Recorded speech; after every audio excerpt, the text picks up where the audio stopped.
Bon, c'est vrai que j'avais un peu disparu ces derniers temps. Je suis passé en France à la fête du jambon, je suis passé sur BFM TV pour parler de la fête du jambon. Mais après une escale de 10 heures à Francfort au cours desquelles j'ai vu une voiture à la couleur louche, manger un bretzel et avoir porté des articles chourés aux premières classes d'un vol précédent. Me voilà l'heureux locataire d'un 4x4 en Namibie, il est magnifique.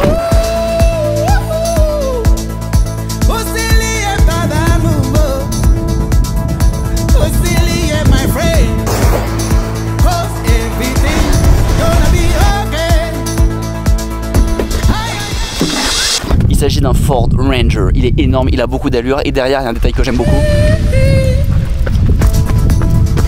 Le logo Ranger est incurvé dans la tôle et c'est canon. Aussi le logo Ford est absolument énorme, ce qui fait très plaisir. Et c'est un énorme pick-up 4 places. Donc 4 portes. Celle-là elle est fermée, je l'ai pas encore hyper en main. 4 portes. Bon pour l'instant les places à l'arrière servent à rien mais j'imagine qu'un peu de bordel va arriver prochainement. Et à l'avant quel bonheur, énorme volant avec écrit Ford. Il n'y a pas écrit Ranger, ah c'est écrit là. C'est à contre-jour, je sais pas si on le voit mais là il y a écrit Ranger. Et ça c'est classe. Aussi je dispose d'un petit espace de rangement spécial lunettes de soleil très agréable. Et derrière il y a tout ce qui sert au camping et la tente. Bon après pour l'instant on va pas se mentir, je l'ai pas du tout en main. Comme par exemple sortir la tente là, je suis pas du tout sûr d'y arriver rapidement.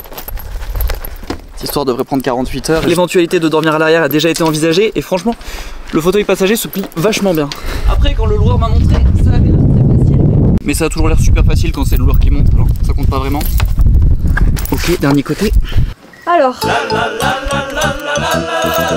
C'est pas très spacieux, ça doit faire 1 mètre, mais franchement on va bien dormir. Bonne hauteur sous plafond. Ouverture à la tête et aux pieds. Ouverture latérale également. Poche latérale, on se régaler. On part sur un drap de dessous.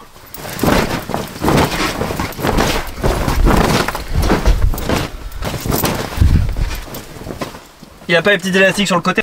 Un travail magnifique. Maintenant, je vais aller me doucher et essayer de faire un barbecue. J'ai rien à faire au barbecue, mais il y en a un là et je trouve ça trop stylé de faire un barbecue. Donc, je vais essayer de faire barbecuer des courgettes. C'est pas à l'abri d'être un échec. On se voit après la douche.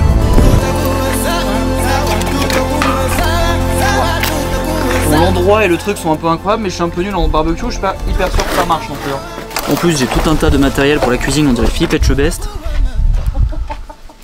J'ai pas de décapsuleur. Bon, je sais pas allumer les barbecues, mais je sais ouvrir une bière avec à peu près n'importe quoi. Chacun ses priorités. Il y a des flammes. Pourquoi ça prend cette petite affaire au début?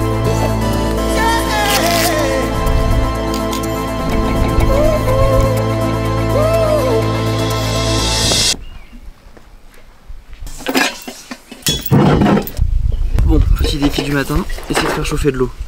J'ai pas encore utilisé cet appareil, mais bon apparemment il n'y a pas de bouilloire. Ça marche. Bon, c'est la première fois que je fais du camping et j'ai jamais non plus vraiment cuisiné au gaz. Ok, il y a une flamme, on y est.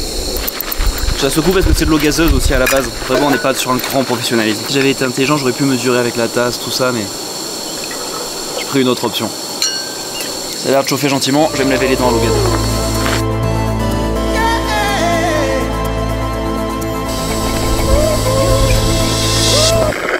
Délicieux. C'est vrai que si on avait été des vrais, on aurait eu des thermos pour siroter toute la matinée, mais pour l'instant on en est au café à l'eau gazeuse. On débute.